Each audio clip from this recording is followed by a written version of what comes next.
Have you ever wished life just came with a blueprint? You know, a clear guide for making choices that actually lead to a stable, good life and not, well, self-destruction? Today, that's exactly what we're looking for. We're going to break down Proverbs chapter 14 and pull out its timeless wisdom on the two paths we all find ourselves on and how to know which one you're on before it's too late. And right off the bat, we get hit with this incredibly powerful idea. It's a huge warning sign, right? The path that seems the most appealing, the one that just feels right and intuitive, could actually be a trap. This one verse really sets the stage for the entire chapter, a choice between two ways of living. One leads to flourishing, the other to ruin. So the real question becomes, how do we get the clarity to see where our path is really taking us? So first up, we need to understand the path we want to avoid. The text paints this super vivid picture of what it calls folly, and it's not about being unintelligent. No, it's about a certain mindset, a pattern of behavior that is, at its core, completely self-destructive. The very first verse gives us this striking image. While wisdom is building a house, folly is actively tearing it down.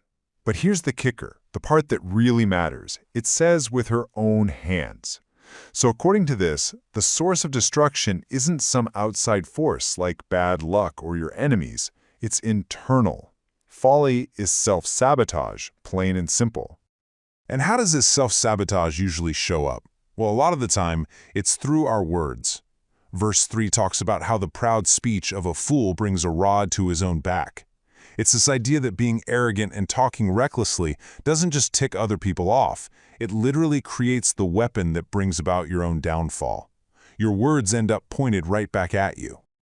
So what's the logic behind all this? This slide really breaks down that destructive mindset.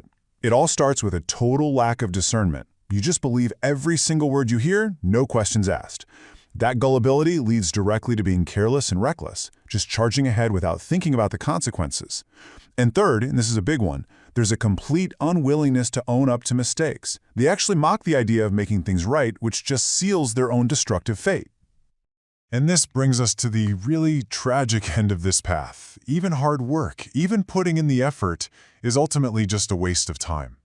See, when the foundation is messed up, everything you build on top of it is just more folly. It isn't about not trying. It's about trying in the completely wrong direction, with the wrong tools, totally unaware that the whole thing is about to collapse. Okay, so if that's the path of destruction, what's the alternative? Let's flip the coin and look at the other side. The text doesn't just talk about wisdom as some abstract philosophical idea. It presents it as a practical, constructive blueprint for building a life that's stable and has real meaning. This slide puts the two paths right next to each other, using the words from the text itself. On one side, you've got the quick temper that just creates more foolishness and all talk that leads nowhere but poverty. And on the other, patience that builds deep understanding and hard work that creates real profit. It's a pretty clear choice, isn't it? Between being reactive and being proactive, between empty words and actual results. Okay, so a key concept that keeps popping up on this path is something called prudence. Now, this isn't about being shy or timid, it's about being smart. It's the practical skill of understanding the road you're on and paying super close attention to where you're stepping. It's literally the exact opposite of the fool we just talked about, who's careless and believes everything they hear. So what does a prudent, wise person actually look like in day-to-day life? Well, the chapter gives us a pretty good checklist. They're not just avoiding bad things, they're actively planning good things.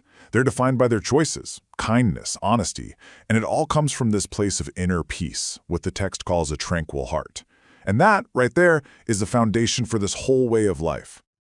Now, I know what you might be thinking. This sounds a little materialistic, right? But the text is making a much deeper point.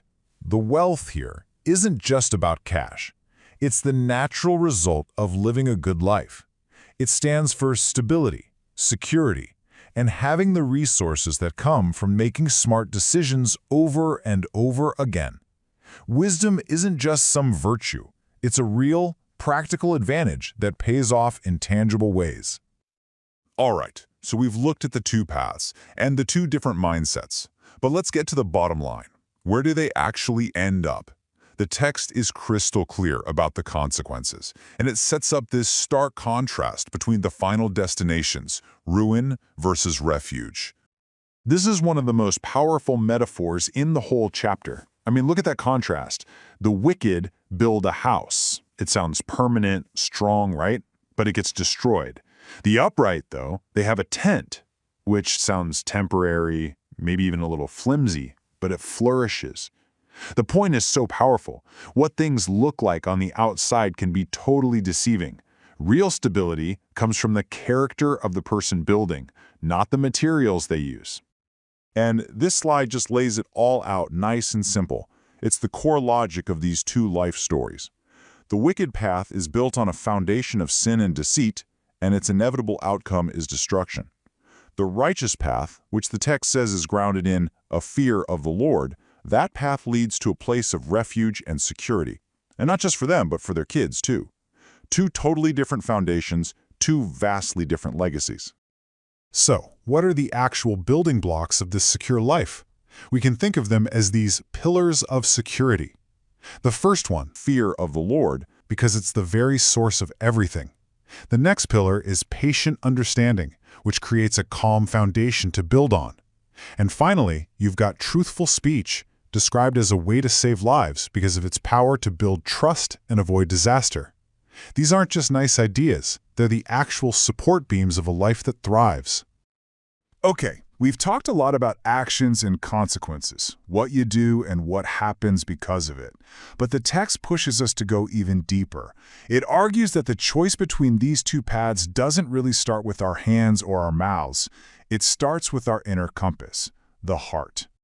Verse 10 makes this incredibly personal point. It says, "The heart knows its own bitterness, and no stranger shares in its joy." This whole journey is fundamentally an internal one. At the end of the day, no one else can fully know what's going on inside you. The choice to walk the path of wisdom or the path of folly is a choice you ultimately have to make alone, from the inside out. And this really gets to the core idea of this final section. See, wisdom isn't something you just grab like knowledge from a book. It's something that finds a home, that rests, in a heart that is already discerning and perceptive. It's all about cultivating an inner quality, not just checking off a list of outer actions. And this is where everything connects back to our own well-being in a way that feels super modern. A tranquil heart isn't just some nice poetry. The text presents it as being literally life-giving to our physical bodies. It's like this ancient text perfectly understood the mind-body connection. I mean, we know from science today that chronic stress and negative emotions like envy can wreck our health. Inner peace, patience, wisdom, these things lead directly to physical health, while their opposites, as the text so vividly puts it, literally rot the bones. So we end here. The blueprint seems clear. Patience over temper, real work over empty talk, prudence over recklessness. But actually applying it, well, that's the real challenge. We live in a culture that often celebrates the very things this text calls folly: loud, proud speech and snap judgments. So the path of wisdom requires a very deliberate, almost countercultural choice.